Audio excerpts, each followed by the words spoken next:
എൻ്റെ പേര് James Joseph, കൂത്താട്ടുകുളത്തു നിന്ന് വരുന്നു. ഞാൻ ആദ്യമായി കൃപാസനത്തിൽ വന്നത് 2022 നവംബർ മാസം 22-ാം തീയതിയാണ്. ഞാൻ ഇതിനു മുമ്പ് ഇരുന്ന ഇടവകയിൽ ഉണ്ടായിരുന്ന സിസ്റ്റർ ഷാലി FCC ആണ് എന്നോട് കൃപാസനത്തെക്കുറിച്ച് പറയുകയും പല പ്രാവശ്യം എന്നോട് പറഞ്ഞു.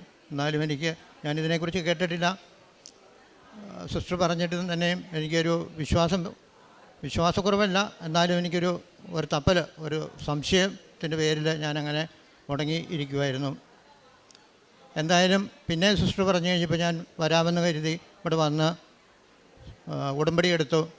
ഉടമ്പടി എടുക്കുന്നതിന് മുമ്പ് തന്നെ എൻ്റെ കണ്ണിൻ്റെ 2 കണ്ണുകൾക്കും ഭയങ്കര വേദന, ശരിക്കിങ്ങനെ മുകളിലേക്ക് ഒരു തുറിച്ചു നോക്കാൻ പറ്റാത്ത ഒരു അവസ്ഥ ഉണ്ടായിരുന്നു. കണ്ണുകൾക്ക് വേദനയുണ്ടായിരുന്നു. അത് ഞാൻ ഡോക്ടറെ പോയി കണ്ടു കഴിഞ്ഞപ്പോൾ സ്കാൻ ചെയ്ത് കഴിഞ്ഞപ്പോൾ ഡോക്ടർ പറഞ്ഞു ഞരമ്പുകൾ ക്ഷയിച്ചു തുടങ്ങിയിട്ടുണ്ട്, എനിക്ക് ഷുഗറുമുണ്ട്, അതുകൊണ്ട് ഷുഗർ കൺട്രോൾ ചെയ്യണം. അതിനുശേഷം ഷുഗർ കൺട്രോൾ ചെയ്തതിന് ശേഷം വരാൻ പറഞ്ഞു. അതിനുശേഷമാണ് ഞാൻ ഈ കൃപാസനത്തിൽ വരികയും ഉടമ്പടി എടുക്കുകയും ചെയ്തത്.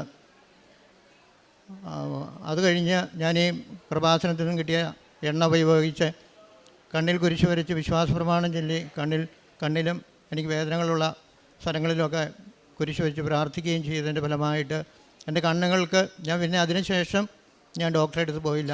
എൻ്റെ കണ്ണുകൾക്ക് ആ വേദന അതിൽ പിന്നെ തീർത്തും മാറി. അതുപോലെ തന്നെ എൻ്റെ വലത് കാലിന് ഒരു മിനിറ്റിനിടയ്ക്ക് തന്നെ പല പ്രാവശ്യം ഈ എർത്തടിക്കുന്നത് പോലെ അനുഭവം ഉണ്ടാകുമായിരുന്നു. അത് വളരെ ബുദ്ധിമുട്ടുണ്ടാകുമായിരുന്നു. അതും ഇതുപോലെ തന്നെ എണ്ണ ഉപയോഗിച്ച് പ്രാർത്ഥിച്ചതിൻ്റെ ഫലമായിട്ട് ഇപ്പം ആ രോഗമില്ല.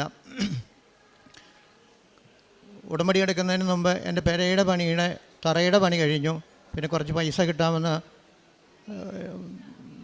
കരുതിയിരുന്ന പൈസ കിട്ടാതെ വന്ന് അങ്ങ് പെൻഡിങ്ങായി. അത് കഴിഞ്ഞിട്ട് പെരയുടെ ബാക്കി പണിയൊന്നും ചെയ്യാൻ പറ്റാതെ കുറേ കാലം കഴിഞ്ഞു. അത് കഴിഞ്ഞ് 23 ആഗസ്റ്റ് മാസം 8-ാം തീയതി പെരയുടെ വാർപ്പിൻ്റെ പണി വരെ ഉള്ള പണികൾ ചെയ്യുവാനുള്ള സാമ്പത്തികം തന്ന പരിശുദ്ധ അമ്മയും തിരുക്കുമാരനും എന്നെ സഹായിച്ചു.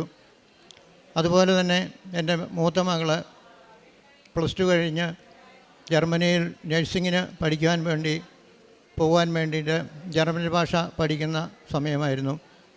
ആ സമയത്ത് പരീക്ഷയുടെ സമയത്ത് എൻ്റെ മോളും ഞാനിങ്ങടെ ഇവിടെ വന്ന് അച്ഛൻ്റെ അടുത്ത് വന്ന് പറയുകയും അച്ഛൻ മോൾക്ക് കാശ് രൂപ നൽകി ബ്ലെസ്സിങ് നൽകി അനുഗ്രഹിക്കുകയും ചെയ്തു. ഇപ്പോൾ മകൾ കഴിഞ്ഞ് പൈസയുടെ ബുദ്ധിമുട്ടും മറ്റ് കാര്യങ്ങളൊക്കെ ആയിട്ട് പോകുവാനായിട്ട് 1 വർഷത്തോളം താമസിച്ചു. എന്നാൽ തന്നെയും പരിശുദ്ധ അമ്മയുടെ പ്രത്യേകമായ ഇടപെടൽ, ഈശോയുടെ ദൈവാനുഗ്രഹവും കാരണം കൊണ്ട് ആഗസ്റ്റ് മാസം 18-ാം തീയതി മോള് ജർമ്മനിയിൽ പോയി. അതിനുശേഷം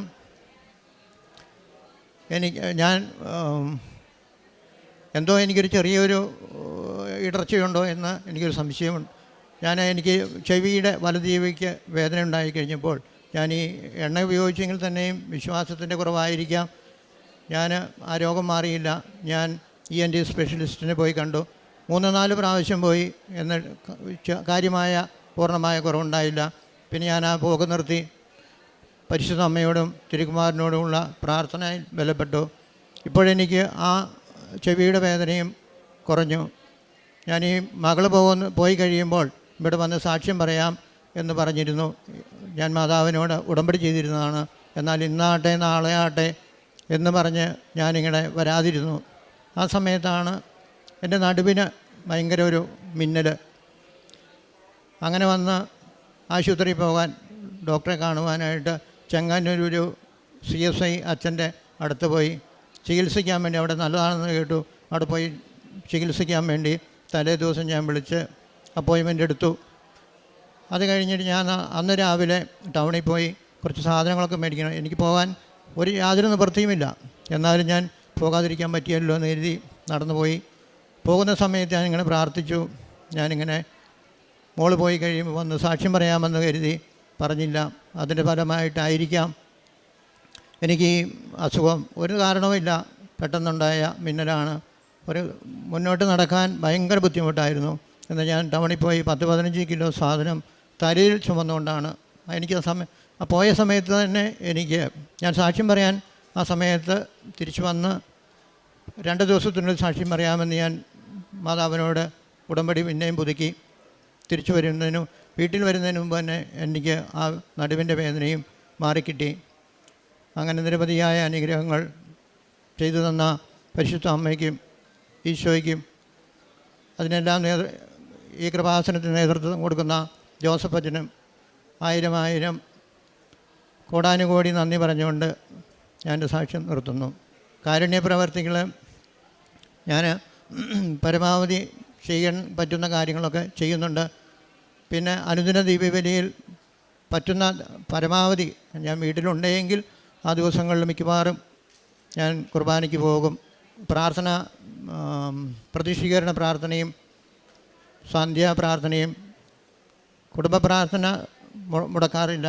അതുപോലെ തന്നെ ബൈബിൾ വായന അരമണിക്കൂർ കൂടുതൽ എല്ലാ ദിവസവും തന്നെ ബൈബിൾ വായനയും നടത്തുന്നു.